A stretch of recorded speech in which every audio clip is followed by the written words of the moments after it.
పల్లెటూరి వారి వంటలు. హాయ్ ఫ్రెండ్స్, ఎట్లా ఉన్నారు? అందరూ బాగున్నారా? మేమైతే చాలా బాగున్నాం ఫ్రెండ్స్. మా వంటలు నచ్చినట్లయితే లైక్ చేయండి ఫ్రెండ్స్. ఒక బాండి పెట్టుకోవాలి, దాంట్లో ఎండ్రాయిలు ఒక కప్పు ఎండ్రాయిలు తీసుకుని వేపుకోవాలి.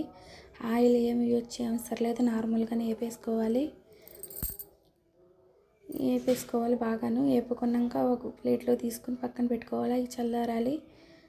ఒక బాండి తీసుకుని దాంట్లో కొంచెం వేడెక్కిన ఆయిల్ తీసుకోవాలి. ఆయిల్ వేడెక్కినాక ఎండుమిరపకాయలు, ధనియాలు, జీలకర్ర వేసుకుని శుభ్రంగా వేపేసుకోవాలి. బ్రౌన్ కలర్ వచ్చే వరకు వేపుకోవాలి. వేపుకున్నాక అవి తీసుకుని పక్కన పెట్టేసుకోవాలి. అవి పూర్తిగా చల్లారిపోవాలి. అందులోకి రోలు శుభ్రంగా నీట్గా కడిగేసుకుని రోలు పక్కన పెట్టుకోవాలి. పెట్టుకున్నాక వేపేసిన ఎండుమిరపకాయలు ఉంటాయి కదా ఫ్రెండ్స్, అవన్నీ కూడా ఆ రోల్లో వేసుకుని కొంచెం సాల్ట్ అవి వేసుకుని పచ్చిగా దంచేసుకోవాలి.